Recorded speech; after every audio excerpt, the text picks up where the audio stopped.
at the top and then turn to your questions. First, I would like to start today by echoing the President and the Secretary and expressing our deepest condolences to the people of Turkey and Syria following the devastating earthquakes in Kahramanmaraş in southeastern Turkey. The Department of State is in close contact with our Turkish allies and our humanitarian partners, and our initial assistance response is already underway. We are determined to provide any and all assistance to help those affected by these earthquakes. Secretary Blinken just got off the phone with his counterpart, Foreign Minister Çavuşoğlu of Turkey, to reiterate the same message. And we stand in solidarity with our allies, our partners, and the people of Turkey and Syria affected by these terrible events. Next and finally, 1 year after launching the COVID-19 Global Action Plan, or GAP, on Wednesday, February 8th, Secretary Blinken will host a fourth and final Global Action Plan ministerial to reflect on progress made in addressing the acute phase of the COVID-19 pandemic, the work remaining, and to collaborate with GAP partners on strategies to prevent, to detect, and to respond to future global health threats. Foreign ministries came together through the GAP to catalyze political momentum around critical gaps in the response and to enhance coordination. Health security is national security, and foreign ministries will remain engaged on these shared challenges, global challenges going forward. The GAP partners include 33 countries, the European Union, the African Union, and the World Health Organization. And the ministerial will be live streamed on www.state.gov at 8 a.m. Eastern on Wednesday of this week. So with that, happy to take your questions. Sure, start with the front row. Imara. Hi, Ned. Just before I begin, thank you for that condolences as a member of the Turkish member of the bullpen. I really appreciate it personally. I just want to ask about China. Can you talk a little bit about what these conditions will be for when the secretary would go? Has there been any active planning on when? Can we ask about Turkey? I'm sorry, about the earthquake. Forgive me, because it's just too devastating. I mean, I know you mentioned condolences and offering help and so on, and you just said that you stand in solidarity with our allies in Turkey and Syria. So you only stand in Syria with the Kurds, for instance? You don't stand with the rest of the Syrian people? Those are your allies. No, Saeed, that is not what I said. We stand in solidarity with our Turkish allies. Of course, Turkey is an important NATO ally. The United States is a partner to the people of Syria. We have provided more humanitarian assistance to the people of Syria than any other country going forward. We are committed to doing what we can on both sides of the border, to helping our Turkish allies respond in the first instance with rescue and recovery efforts. That effort will be underway soon with U.S. assistance, but also with funding for recovery and broader response efforts. The same is true on the other side of the border, Saeed. We are determined to do what we can to address the humanitarian needs of the Syrian people. We've done that over the course of the 12-year civil war to the tune of billions of dollars. We do that through a different process. In Turkey, we have a partner in the government. In Syria, we have a partner in the form of NGOs on the ground who are providing humanitarian support. Well, let me just follow up on this, because the Syrian government, as far as I know, it's a government that you still recognize. You have never unrecognized the Syrian government. So why not reach out to the Syrian government? They are in power. They're the ones that run these rescue operations or aid operations and so on. It would be a great gesture. Another gesture would be to sort of lift the sanctions that have basically, suffocated Syria. Saeed, and I'm going to resist the temptation to go into your advocacy rather than questioning, but I will make the point that it would be quite ironic, if not even counterproductive, for us to reach out to a government that has brutalized its people over the course of a dozen years now, gassing them, slaughtering them, being responsible for much of the suffering that they've endured. Instead, we have humanitarian partners on the ground who can provide the type of assistance in the aftermath of these tragic earthquakes, but these humanitarian partners who have been active on the ground since the earliest days of the Civil War. This is a regime, Saeed, that has never shown any inclination to put the welfare, the well-being, the interests of its people first. Now that its people are suffering even more, we're going to continue doing what has proven effective over the course of the past dozen years or so, providing significant amounts of humanitarian assistance to partners on the ground, these partners who, unlike the Syrian regime, are there to help the people rather than brutalize them. Sorry, can I just say, and I apologize for missing the top. How you guys think it would be ironic? To use this as an opportunity to reach out to a regime that has brutalized its people when its people are in an even more dire situation. Okay, no, all right, maybe I'm not, maybe my understanding of the word irony is a little bit different. Anyway, did you guys begin with this or? It's a long story. I tried to begin with China. It's a long story. Initial assistance. We also heard Kirby saying that the 2 rescue teams are going to Turkey. Have they left the country? When are they going to be there? And you know how the process is going to go forward? Where they will leave from? So I don't have specific details on where they will deploy from, but my colleague at the White House did make reference to 2 teams, 2 rescue and recovery teams that will be traveling to Turkey in the coming days, 2 teams of 78 individuals. That's one element of our response. There's a broader element of our response. We're looking at additional funding resources that we have available, again, for both sides of the border. Secretary Blinken did think it was important, of course, to speak to Foreign Minister Çavuşoğlu as soon as he could today. They just got off the phone a few minutes ago. The Secretary offered his profound condolences on the loss of life, the destruction throughout large swaths of Turkey.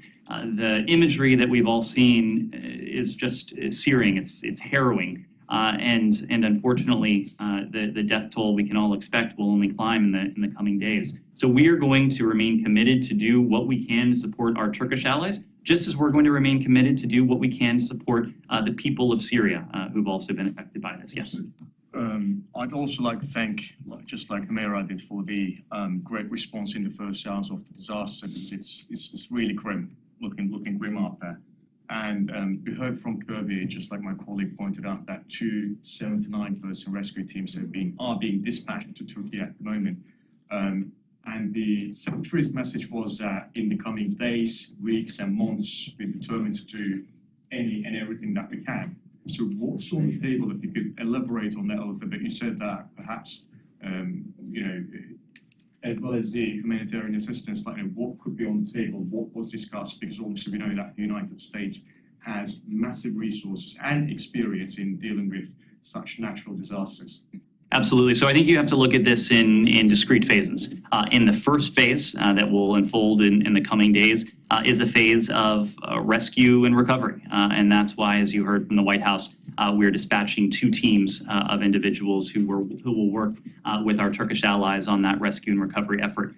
It is our fervent hope that the rescue and recovery effort is able to save as many lives, to pull people from the rubble, to focus on that near-term priority, to stabilize buildings, to pull people, and to, again, potentially save as many lives as possible. Over the longer term, in the coming days, weeks, and months, as the Secretary's statement alluded to, there is going to be a massive rebuilding and reconstruction effort that will need to be underway across Turkey. The Secretary in the senior staff meeting this morning directed his team to look across various accounts to see what funding we might have available, what other resources we might have available to help our Turkish allies, to help through NGO partners on the ground, the people of Syria. This is very early hours, but we are going to be focused on this. We're also going to remain in touch with our Turkish counterparts. It was so important for the Secretary to speak to his foreign minister counterpart, Foreign Minister Çavuşoğlu, in first instance to offer condolences and to make clear to Foreign Minister Çavuşoğlu that anything Turkey needed that we could provide, they should pick up the phone and let us know. We stand ready, as an ally should, to help our ally in a time of need. Similarly, when it comes to the people of Syria, we stand ready as a partner and oftentimes a leading funding partner to the NGOs that are on the ground inside of Syria to be a partner to them in their efforts to alleviate the suffering of the Syrian people. Sure. There are reports about communication lockdown, in particularly the southern part of Kansai and other areas. Is there anything the U.S. government can do at this point to mitigate communication problems? Secondly, any information about the U.S. citizens being damaged, being affected by that. Any reports of The U.S. citizens being. Maybe you can add up a little bit about the embassy's effort. Sure. So a couple things on that. Of course, we're focused on the safety and security of Americans who may be in Turkey. We did an accountability exercise for our team, our staff on the ground. We've have full accountability of our team members. Of course, we're also going to have to do structural assessments of our facilities that are in regions that have been hit by this. I should also add, as a form of our assistance, and this gets back to your first question, Alex, our facility in Adana is going to be in a position to host others who are coming to facilitate and to help the rescue effort. So we're going to open our doors. We are going to open our collective wallet, as it were, to help Turkey in any way that we can, to help the people of Syria in any appropriate way that we can. When it comes to the specifics of this, it's, again, very early hours. We've talked about what we're prepared to do when it comes to rescue and recovery, but this will be a comprehensive effort that goes well beyond rescue and recovery, to include rebuilding, to include addressing the significant challenges, including the communication challenges, the infrastructure challenges that our allies are likely to find going forward. When you say the mission in Adana is going to open the doors to other, like, U.S. rescue teams to other countries who are prepared to assist in this And effort. when you say full accountability, you mean they're all safe? That's correct. Now, Because, full accountability can also mean. oh yes, no, of course. Our staff on the ground after our accountability exercise was deemed to be safe. Now, the tragic reality is that the death toll of this earthquake is likely to continue to climb in the coming days. Our consular team, consular officials on the ground, they've been in touch with the American citizen community. As of earlier today, we had not yet confirmed the deaths of Americans, but I think we're all realistic, we're all very sober about the implications of this and the fact that many countries, many nationalities are likely to be implicated, just given the massive toll and destruction that this earthquake has Can we go to China caused. or back to China, as it were? Anything else on Turkey? Sure. Can you get into some more detail on how U.S. is scaling up support for NGO partners in Syria? Groups like the White Helmets have the equipment, but say they're running out of diesel. Is the U.S., for example, going to attempt to send partners diesel across Bab al-Hawa, which the road into which has reportedly been damaged? Can you speak to any of those logistical challenges? Well, again, Elizabeth, we're in the very early phases of this, so I don't want to get too far ahead of where we are, what we may be in a position to do, but I will expect that we'll have additional details on that going forward. What is important, and this was true even before the earthquakes of the past hours, but it's certainly true now, is that humanitarian crossings need to remain open. The people of Syria need humanitarian access. NGO actors, these organizations, many of whom have been active in parts of Syria over the course of a dozen years now, need to have access to be able to go back and forth across the border to deliver the humanitarian assistance that the United States was providing before this earthquake, and the humanitarian assistance that we'll be in a position to provide after the earthquake as well. Just one more detail. You mentioned that the Secretary called his Turkish counterpart as soon as he could. Is there any reason why it took this long? Why not last night? Sorry, this morning. Alex, these are scheduling issues on both sides. We put in a call request very early. We wanted to make clear to our Turkish allies the Secretary was ready, willing, and available to be on the phone, and they were able to connect just a little while ago. So, I'm sorry if you addressed more on Turkey. No, I was gonna ask about China. Okay, so go ahead. Can I just pick up my previous line of questioning? Is there any active planning for the Secretary to go back? What kind of a timeline are we looking at? Can you detail these when conditions allow? What are they? So the short answer is right now we are focused on a couple things. We have been engaged extensively with our partners and allies over the course of recent days. over the weekend, today at senior levels, both in Washington and from our embassy in Beijing, we have been consulting with a broad array of like-minded countries. We want them to understand what it is that we've experienced, as you've heard from my colleagues at the Department of Defense. Other countries, other regions of the world have also been subjected to these brazen violations of sovereignty as well. We think it's important in the first instance that we share as much as we can because these are challenges that many of us have and will continue to have to confront together. Now, when it comes to engagement with the PRC, we've also been very clear that we seek lines of communication, lines of dialogue to remain open. Secretary Blinken picked up the phone on Friday morning to reach out to Wang Yi, the senior foreign policy official within the People's Republic of China, with a couple messages. One was that even in this time of heightened tension in the context of the discovery of the high-altitude surveillance balloon, we wanted to be able to pick up the phone to speak to one another. We believe that dialogue and diplomacy is always important when it comes to a competitive relationship like this. We believe it's especially important when tensions are even further heightened. We're going to remain in touch with our PRC counterparts. The embassy has been in touch with their PRC counterparts. Senior individuals in this building have been in touch with their PRC counterparts since Friday as well. But you have to remember that the trip that Secretary Blinken was to have undertaken starting on Friday was to have been an extension of the conversation between President Biden and President Xi in Bali.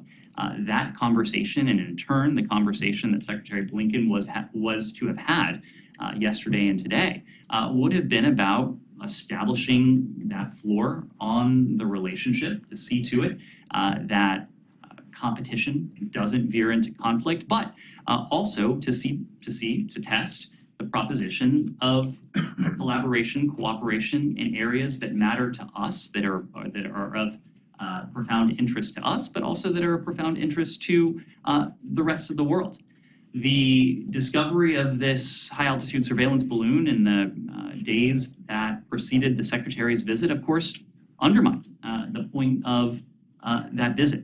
We would not have been able to conduct the important business that Secretary Blinken was looking forward to doing on the ground in Beijing in that context. Now, just as we continue to remain in contact and dialogue with the PRC in the coming days, as I expect we'll do at various levels, we'll determine when it's appropriate to potentially look to travel to the PRC to have the type of discussion that we think it's incumbent on our countries to have.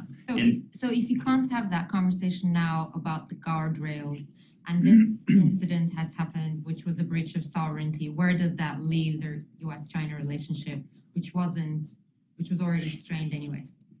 Well, look, we've always been clear-eyed about this relationship. We know it's the most consequential. We know it's the most complex relationship we have in all of our bilateral relationships. We suspect it's also the most consequential and complex bilateral relationship on the face of the earth. We believe it's important to, again, to build that floor under the relationship, to see to it that areas of potential competition don't veer into conflict. We believe it's incumbent on us, the United States, as a responsible power, to see to it that we are doing all we can to protect and to promote not only our interests, but the elements that countries around the world care about. And there are some cases where our interests with the PRC do intersect. Part of the agenda of Secretary Blinken's travel to Beijing, what would have been his travel to Beijing, was to talk about some of those issues. Again, because it's in our interest, it's in the interest of the rest of the world, it's what the rest of the world expects of us. We haven't had conversations at this point about rescheduling the trip, as I said right now. We are focused on coordinating closely with our allies and partners, sharing information, comparing notes, making sure that they understand the information that we have in our possession, they understand the basis for our actions, and that they understand the brazen nature of this violation of our sovereignty, violations of sovereignty that are not unique to us, that have taken place across countries and across regions around the globe. So that's going to continue to be our focus in the coming days. Ned, if the conversations since the Secretary spoke with Wang Yi on Friday have not revolved around or touched on a rescheduling of the trip, what have they touched on? I mean, I'm presuming that on Saturday, if there were conversations, that they would have been about the shoot down of the balloon, is that correct? So it is true that we notified. It is true that we notified the PRC after the fact of the action that the U.S. They saw it on TV. I presume they were watching, as were many of us. That was conveyed to them on Saturday. But in a sense, it shouldn't have come to as a surprise to our PRC interlocutors. As you know, what else other than the balloon being shot down? What else did these conversations go over? I'm not going to get into the conversations in any detail, but precisely what we said publicly is what we've conveyed privately as well. This was inappropriate. It was irresponsible. Right, but it was unacceptable. Right, but that's the same thing you were saying on Friday, and same thing the Secretary said publicly, same thing that you said publicly, same thing the White House has said publicly. So, you know, the Chinese already know that. So, what were the points of the conversations that have happened since the Secretary spoke to Wang Yi? Well, part of the point, Matt, was repetition, and repetition can be important, especially when you're dealing with various interlocutors at various levels through various parts of a different government. We wanted the PRC to be under no illusions about the way in which we're treating this, the way we see this, and the implications that it has had not only on the Secretary's travel, but more broadly as well. Again, it was inappropriate. It was irresponsible. It was unacceptable for this sort of thing to happen. We wanted to be very clear with them about that. We did notify the PRC after the fact that this action had taken place on Saturday, that the rest of the world saw as well. But again, it should not have come as a complete surprise to the PRC. When Secretary Blinken spoke with Wang Yi on Friday morning, he underscored twice for Wang Yi that the United States would be prepared to take any appropriate action to protect our interests. A similar message was conveyed to the PRC embassy official that Secretary Blinken and Deputy Secretary Sherman met with here on Wednesday when that individual was summoned to the department to discuss this. We are, even as we convey these tough messages in a candid way, we are going to continue to maintain in contact with the PRC. We believe in the importance of these channels of dialogue precisely so that we can see to it. Last one, but if it's just repetition all the time, are you not at all concerned that the Chinese are going to start to think like you guys think when they repeat their whole Taiwan line every single meeting they have with you? It doesn't really do any good just to repeat the same. This is inappropriate, it's inexcusable, it's a violation of international law. Do you not think that it's going to have the same non-impact that their repetition of the talking point of their talking points on Taiwan have with you? Matt, we are now, 48 hours from Saturday afternoon. We're 72 hours from Friday. We are talking about this over the course of a few days now. I think to compare this and to try and analogize in that way, it's not only asymmetric, but it's just not an apt analogy. Yes. So President Biden is a big believer in personal diplomacy. Isn't it more important than ever to talk to China in person or even to confront China? Is there any preconditions to resume the talks? We too are big believers in dialogue and diplomacy. Absolutely. That's precisely why Secretary Blinken and Deputy Secretary Sherman took part in the conversation with the PRC embassy official here on Wednesday. It's precisely why Secretary Blinken picked up the phone on Friday morning to speak to Wang Yi. It's precisely why senior officials in this building were in touch with PRC officials and officials at our embassy in Beijing have also been in touch with PRC officials as well.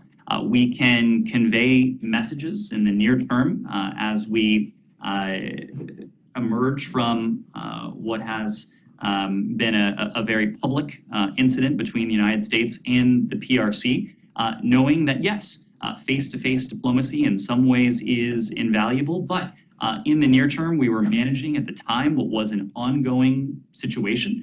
We wanted to be very clear with the PRC about our concerns, about what this could lead to in terms of the action that ultimately took place on Saturday, and the fact that this action seems to have, well, in fact did undermine the point of the trip that the two presidents agreed to in November.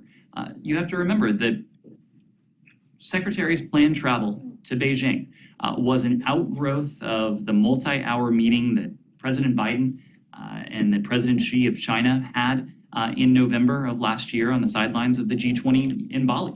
It was not a meeting to have discrete talks on tactical issues, on just a few specifics here and there.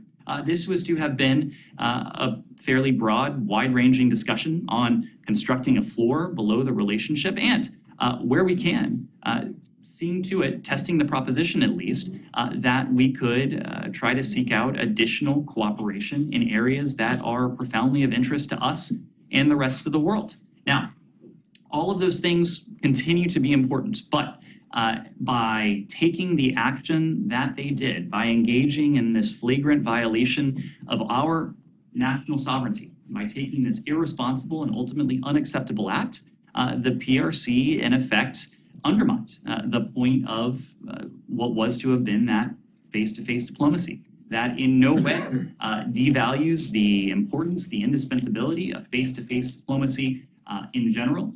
I suspect there will be opportunities going forward for the Secretary to engage in that face-to-face diplomacy. After all, we didn't cancel this meeting, we postponed it. We postponed it until such a time where it would be appropriate for the Secretary to travel to Beijing to have the type of meeting that we hope to have. A meeting that could help to establish a floor under the relationship, and a meeting where we could discuss everything that's of interest to us and many issues that are of interest to the rest of the world as well. What is your reaction to critics saying that the United States overreacted due to domestic political pressure, since this incident happened, a similar incident happened before, and given the fact Secretary Blinken is going to be the first secretary to visit China in 4 years, and maybe potentially meet President Xi Jinping? We had an opportunity. We had what would have been a valuable opportunity to engage in that face-to-face diplomacy. It was to have been a near-term diplomacy. Of course,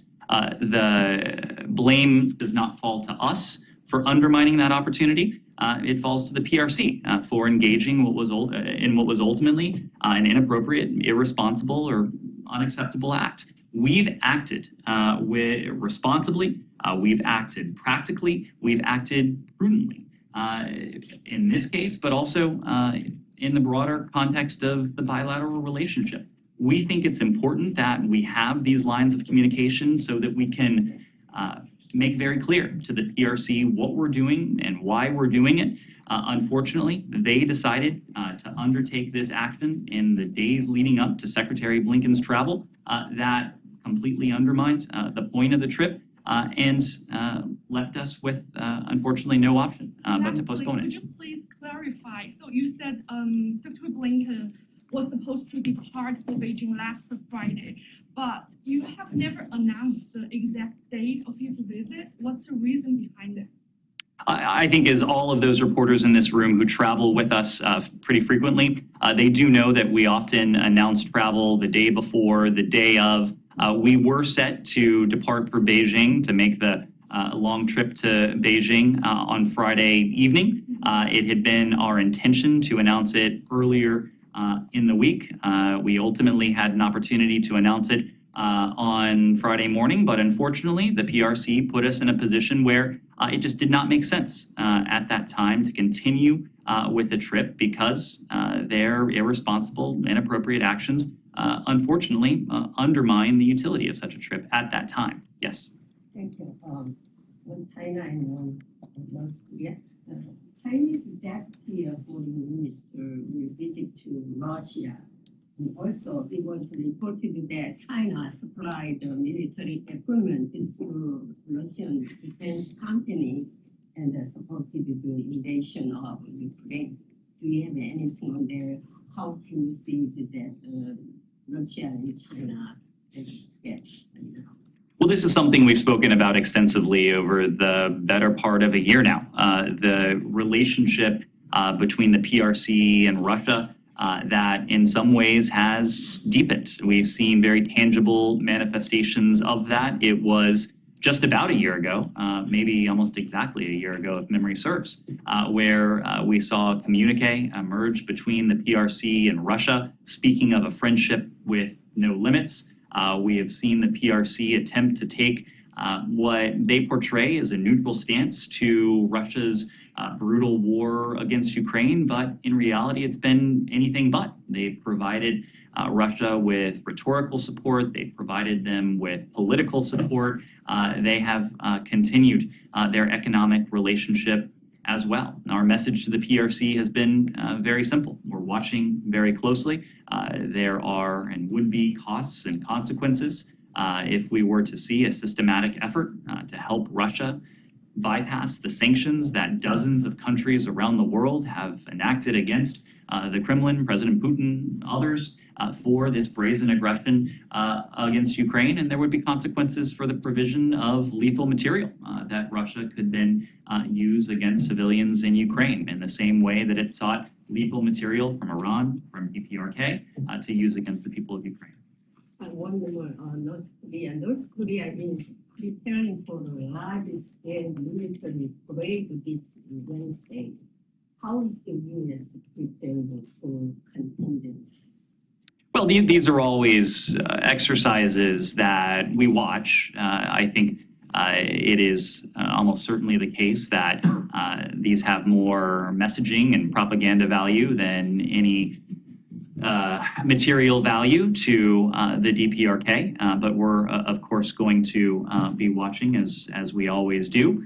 But more so, we are investing in our alliances and our partnerships in the region and well beyond. As you know, the Secretary's ROK counterpart was in Washington on Friday. They had an opportunity to have a wide-ranging discussion about the challenges and opportunities that are presented in the Indo-Pacific region and well beyond. At the top of that list of challenges is the DPRK. It's why we're committed with an ironclad basis to the security of our ROK ally, to the security of our Japanese allies. It's why we have attempted to deepen and to advance trilateral cooperation, not just in the context of the DPRK and its ballistic missile and nuclear weapons program, but across the range of challenges and opportunities that our three countries, that our alliance faces.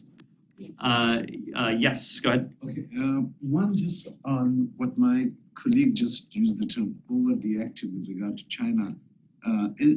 Is how much truth do you think it is in if you say that the U.S. overreacted with this President Biden being pressured from like the U.S. media a little too much, and there is not much truth into the surveillance equipment terminology there, and that it was just some media people who didn't want President Biden and China to get a little bit closer. You know, they were not interested in Blinken's visit, and is there any truth to that, you think? Or no, there was some surveillance equipment found in the buildings as well?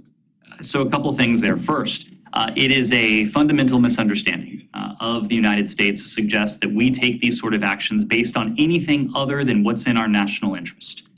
This was a decision that the president made in close consultation with the Secretary of State, with the National Security Advisor, with the Chairman of the Joint Chiefs of Staff, with the Secretary of Defense as well. And ultimately, the course of action was one that was put forward and executed by the Department of Defense.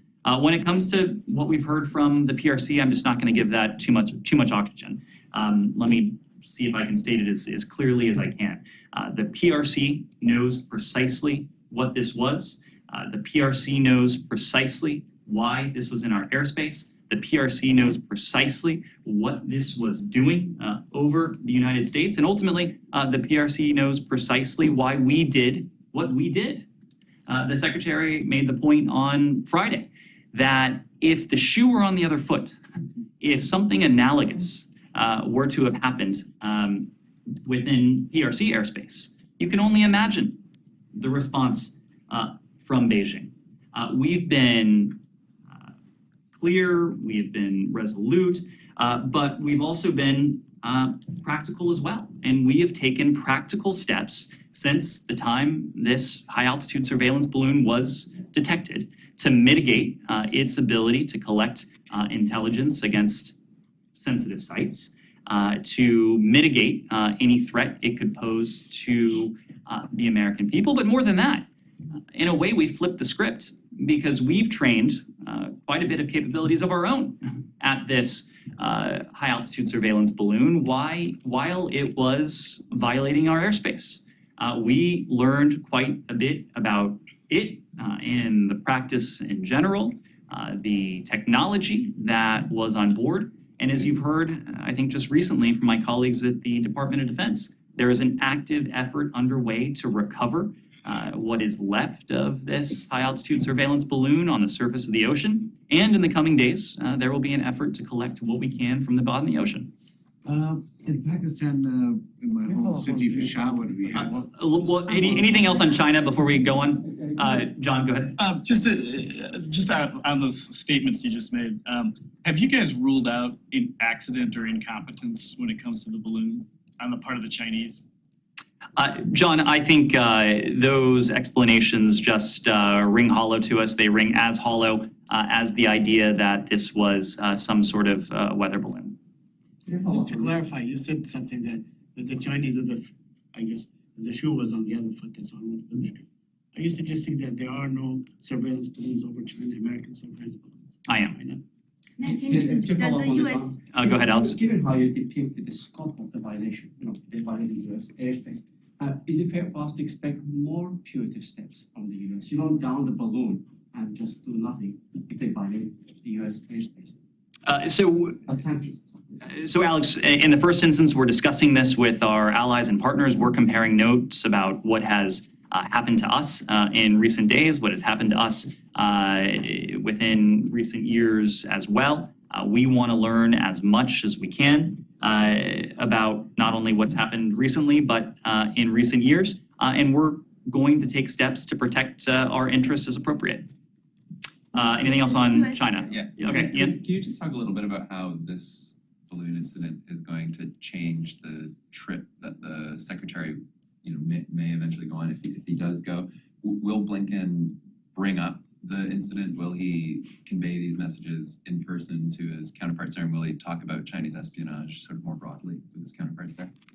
Well, in some ways, the trip that had been planned would have provided the secretary an opportunity to discuss this broad set of challenges. As you know, we face a wide range of challenges from the PRC. One is in the espionage realm. We face economic challenges, we face diplomatic challenges, political challenges, economic challenges, and security challenges, of course. So every time we have an extended discussion with our PRC counterparts, we spend a lot of time speaking about the threats that we face, the competition that is a part of this relationship. And as I alluded to before, we seek both to advance our interests and to do what the rest of the world expects of us, to have a discussion of areas where we potentially can cooperate or even deepen that cooperation. If and when the secretary returns or travels to Beijing, and again, this trip was postponed, it wasn't canceled,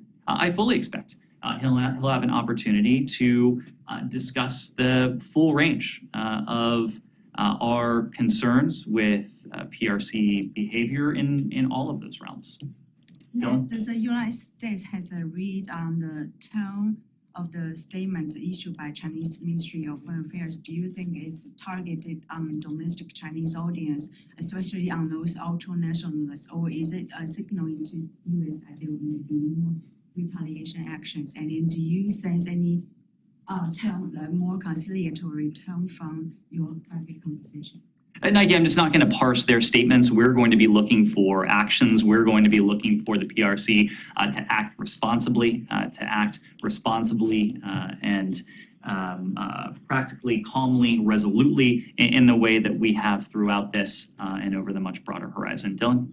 Yeah, the Pentagon said they were tracking the balloon since at least January 28th, so last Saturday. The White House said the president was briefed on it Tuesday, so a few days after that. I'm curious, can you clarify when the top officials in this department were first briefed on this? When did they first learn about it? And then why did it take till Friday morning to cancel the trip if you presumably knew about this earlier in the week? So Dylan, our colleagues at the White House and the Defense Department have spoken to the tactical timeline of this, but you were right that we learned about it early in the week. Obviously, we were traveling early in the week to the Middle East. We were in Egypt, Israel, the West Bank when this first started to percolate. The Secretary was deeply engaged with his counterparts as well as with the president on this issue throughout the course of the week and as the end of the week neared. And ultimately, Dylan, these are difficult decisions. They are difficult decisions regarding the most prudent course to take with high altitude surveillance balloon like this. There are difficult diplomatic decisions to make. But as the week progressed and as we considered it and talked about it with partners across the government, it became clear to us that the PRC's reckless, irresponsible, inappropriate action had undermined entirely for the time being the point of what was supposed to have been the trip that was starting late last week. That decision ultimately was finally made early Friday. We informed all of you shortly thereafter. China and India, but China first. That I've been saying this for the last over 25 years that China was spying on the United States to get its secrets in many ways. Do you believe China is spying on the United States to get all the secrets that they are now, like in industries and nuclears and others, and also few Chinese citizens are now, they were arrested and in jail? Yes, so look, I'm not going to go into any detail, but I'll just say this. We're under no illusions about the challenges, about the threats we face from the PRC. The reason we have sought to engage in dialogue, in diplomacy, is in the first instance to manage that competition, to see to it that that competition doesn't veer into conflict, but also to set guardrails on a relationship that is complex, that is consequential, precisely because we have a number of concerns about PRC behavior, espionage being one of them. And India, please. It's been 14 years when scores of people were killed in November 26, 2008 in Mumbai terror attack. Among 6 US citizens were killed. Now, after 14 years, Chairman of the Foreign Relations Committee, Chairman Mr. Michael McCall, he wrote a letter to Madam Samantha Power, USAID administrator, that asking her to stop funding for HHRD or Helping Hand Relief and Development Foundation, or is in the name of charity. He said that the fundings are going or they are linked to the LET and other terror organizations based in Pakistan and ISI. So what I'm asking you is your question. On 24 January letter written to her, one comment on the letter, and second, the families and loved ones are asking when their loved one will get to 6 US citizens were killed justice.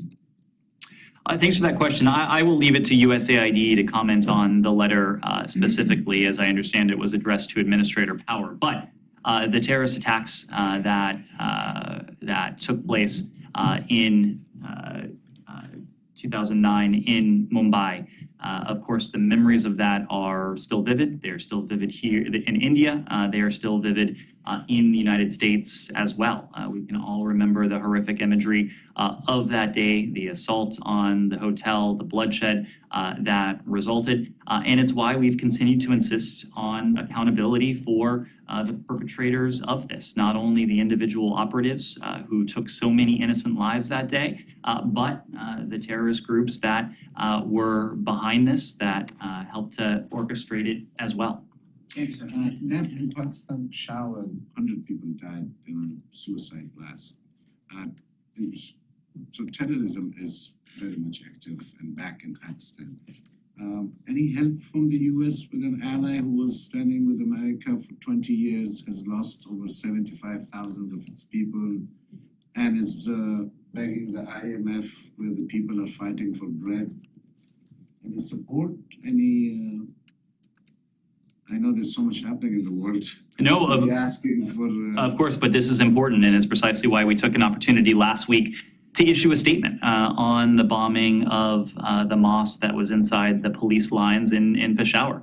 Of course, this is any terrorist attack is something that we condemn with the utmost vociferousness. But this attack resulted in the deaths of scores of innocent civilians, as well as public servants, individuals who had dedicated their lives to protecting their fellow Pakistani citizens. This is a scourge that affects Pakistan, it affects India, it affects Afghanistan. It is something that we're focused on throughout the entire region. When it comes to Pakistan, they're an important partner of the United States, a partner in any number of ways. We've talked in recent days about our commitment to stand with Pakistan in the face of these security threats. Pakistan will continue to be a stalwart partner of the United States and vice versa in the face of these types of horrific terrorist attacks. One last one. I have a story that I've been following and I want to get your comment on it. I have reports that some Taliban have gone into Ukraine to support them in the fight against Russia.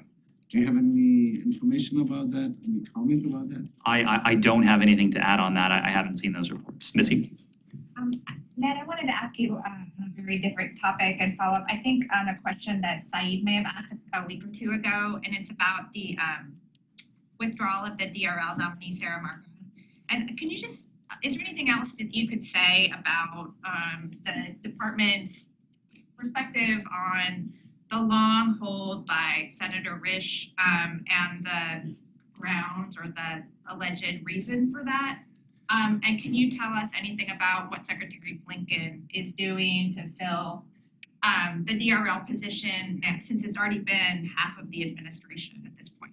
Thanks. Well, first, when it comes to the approach that the Senate has taken, I would need to refer you to the Senate to comment on that. Sarah Margon is just a tremendous intellect. She is committed. She is passionate. She is someone that many of us have worked with outside of government, someone that many of us were very much looking forward to working with inside of government. Her talents, her determination would have been a tremendous asset to this department, but also to the fuller administration. This was ultimately a decision that Sarah herself made. She came to recognize that there was not a path forward for her confirmation. It is unfortunate, but and it's ultimately something that we sought to advocate for at every step of the way. Every time we have an in-depth discussion with the Senate, we bring up the issue of nominees and the need for a swift confirmation of our nominees. The fact that we haven't had a confirmed assistant secretary in DRL during the course of this administration, of course, it doesn't mean that we haven't focused on human rights, that we haven't placed human rights at the center of our foreign policy. This is something that Secretary Blinken is committed to. It's something that Uzra Zeya and others in this building are committed to.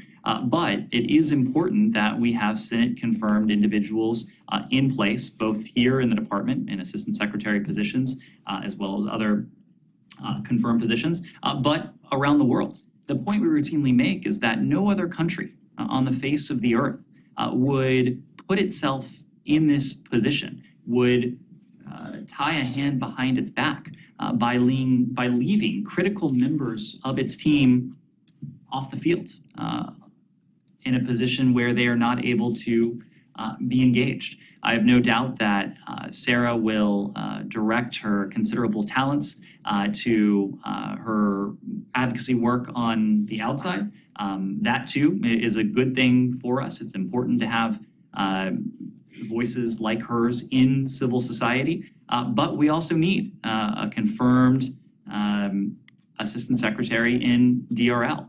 Now that Sarah has made the decision she has, we are going to take a close look at what the appropriate next step is, and we're going to continue to work with the Senate to see to it that our nominees are confirmed as on as swift a basis as can be achieved. Do you have an idea? Could you say anything about the timing of a potential nominee and whether or not the department will try to nominate another external appointee or a career person? I'm just not in a position to speak to that at the moment. It's something we're taking a close look at. We want to see to it that DRL has an empowered assistant secretary, someone who reflects the commitment on the part of President Biden, on the part of Secretary Blinken, on the part of others throughout this administration to really give meaning to putting human rights at the center of our foreign policy. Yeah. Ned, real quick, do you have any comment about Pope Francis and the Archbishop of Canterbury yesterday speaking out against laws that criminalize LGBTQI folks? We've obviously heard similar comments from Pope Francis in recent days. His Holiness using his voice in this way is something that will be noticed by people and governments around the world. He obviously speaks with authority that perhaps no one else can.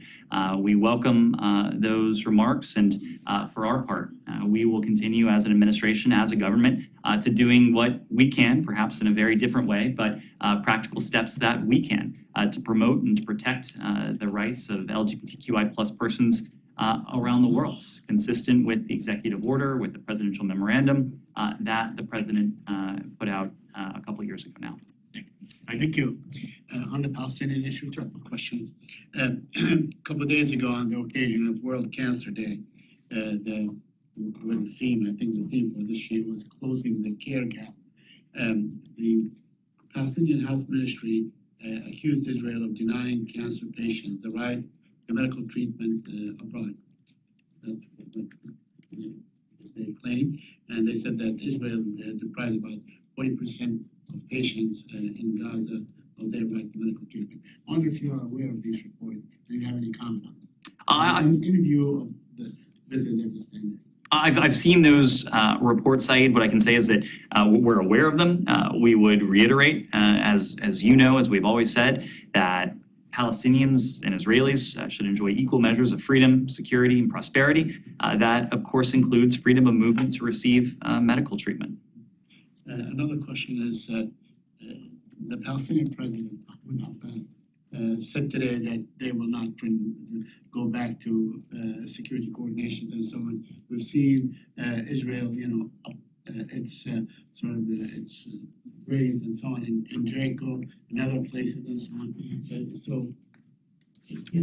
And this comes in the aftermath of the secretary's visit. Are you disappointed that this visit did not have much of an impact in that route? A couple things, Saeed. First, we were under no illusions that a single visit would be able to immediately reverse the tide of violence, the accelerating pace of violence that we've seen in recent weeks and months and even over a longer time horizon. On the trip and before and since, the Secretary, we have consistently made the point that it is incumbent on the parties themselves to take steps to de-escalate what is a dangerous situation, what is an increasingly combustible situation as well. On the trip, the Secretary underscored the urgent need for all parties to de-escalate, to prevent the loss of further civilian life, and for both sides to work together to improve the security situation in the West Bank. We believe that Palestinians and Israelis equally deserve to live in safety and security, and a key element of that is stemming this tide of violence. After the trip, we continue to work closely with both Israelis and Palestinians to support their efforts to end this cycle of violence.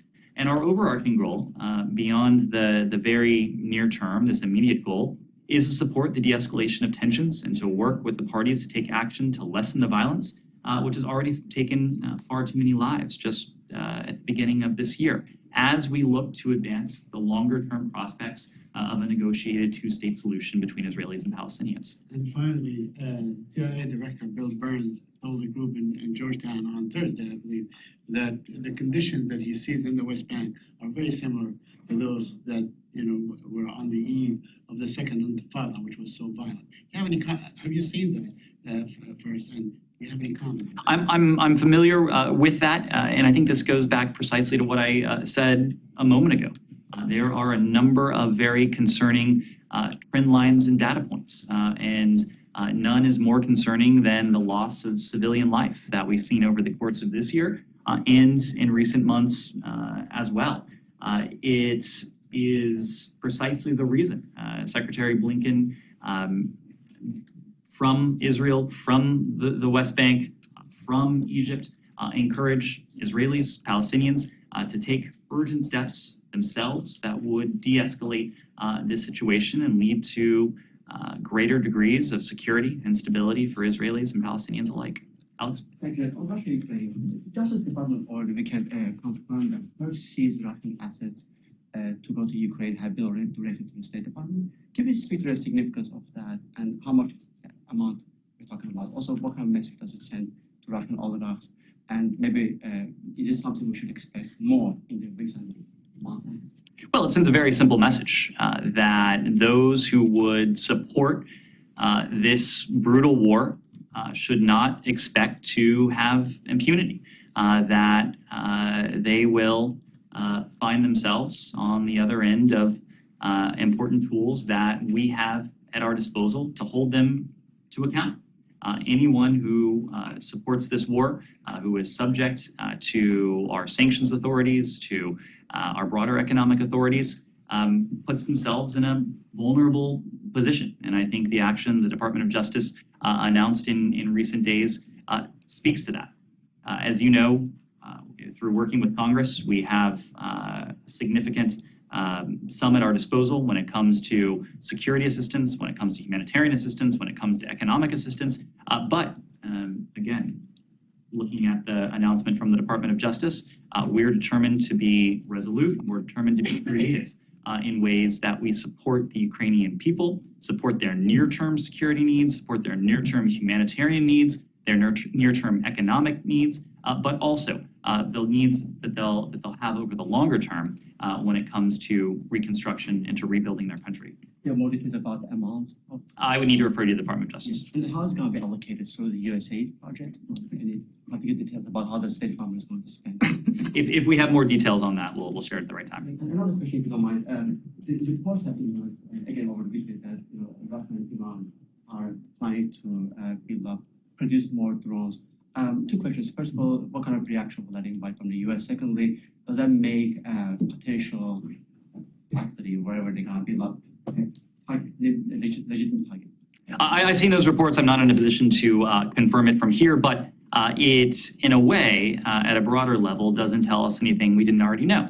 We have spoken extensively over the past 6 months or so now about the burgeoning security relationship between Russia and Iran, about the provision of UAV technology from Iran to Russia, but also the fact that this is very much a two-way street.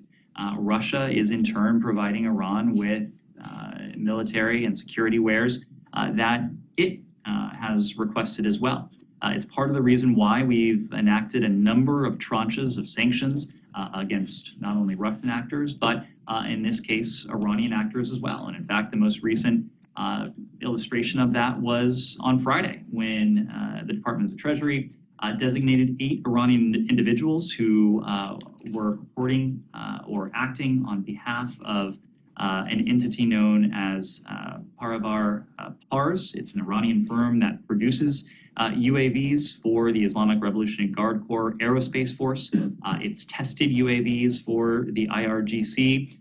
We designated this entity in September, and then on Friday we took action against these 8 individuals affiliated with it. I can tell you, we don't preview, of course, future sanctions actions, but we will continue to look for targets that will allow us to counter this relationship between Iran and Russia, and more concretely, the provision of UAV technology from Iran to Russia that has resulted in untold damage, destruction across Ukraine and to the people of Ukraine. Yeah. On Brazil, President Lula comes to DC this week to meet President Biden, and I know climate is on the table.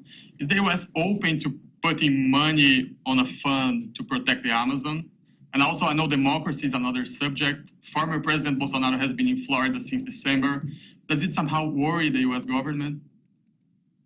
Right now, we're focused on the upcoming visit of President Lula. It's something we've been looking forward to since his inauguration. The president will be here on Friday for a meeting with President Biden at the White House. We do expect a wide-ranging discussion between the two presidents, and we expect this will be an opportunity for our two countries to strengthen our already close relationship. During the meeting, we expect the presidents will discuss our unwavering support of Brazil's democracy, how our two countries can continue to work together to promote inclusion and democratic values in the region and around the world. And that's especially so in the run-up to the Summit for Democracy, which will take place in March of this year. We expect the presidents will also discuss how our two countries can continue to work together to discuss common challenges. This gets to your question, combating climate change, safeguarding food security, encouraging economic development, strengthening peace and security, and then managing regional migration throughout the Western Hemisphere. George? Yeah. Can you tell us, Ned, anything about the Paris meeting about Lebanon? I think it's over by now. It did take place today. Assistant Secretary Leaf led the U.S. delegation to the meeting in Paris. I suspect we'll have more to say, whether as a group of countries or ourselves in the coming hours. But this was an opportunity for us to work with partners to encourage and support Lebanese leaders to elect a president, to form a government, and to implement the necessary economic reforms. No statements yet. We'll have something in the coming hours, I would expect. Yes, question. Thank you. Quick follow-up on the Chinese balloon issues. There are speculations that Chinese balloon flew over Japanese airspace before it reached continental US. And there's also speculation that other Chinese balloons might flew over Japan previously. So do you think Chinese balloon issues pose challenges to US allies in Asia, like Japan?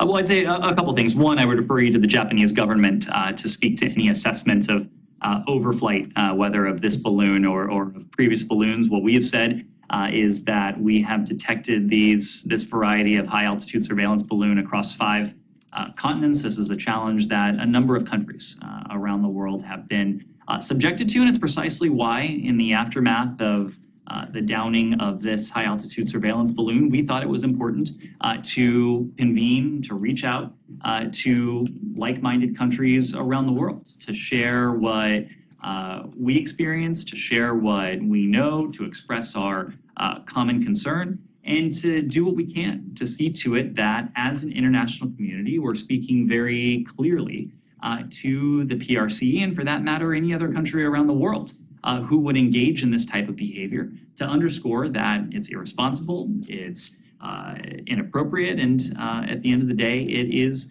unacceptable. Our Japanese allies are critical allies to us in the Indo-Pacific, in North Asia, and beyond. We've applauded the investments that the Prime Minister announced in Japan's defense capabilities. We wholeheartedly embrace our alliance coordination and cooperation across a range of fronts. And more broadly, whether it's in the Indo-Pacific, whether it's in Europe or anywhere else, when it comes to the challenges that are posed by the PRC, one of our greatest strengths is going to be the system of partnerships and alliances that we bring along with us. We spent much of the first year of this administration, that is to say 2021 until the end of that year, working to forge convergence with our allies in Europe, but also allies and partners around the world on the broad set of challenges and threats that we face from the PRC. I think you have heard a number of countries express their own concern, even outrage, over what has transpired in the last couple of days. But more broadly than that, we are lucky to have by our side allies in the Indo-Pacific like Japan, allies and partners around the world in the Indo-Pacific, in Europe, and places in between that are with whom we are working in lockstep to confront the challenges and opportunities we face, whether that's great power competition or whether that's transnational threats. Thank you all very much.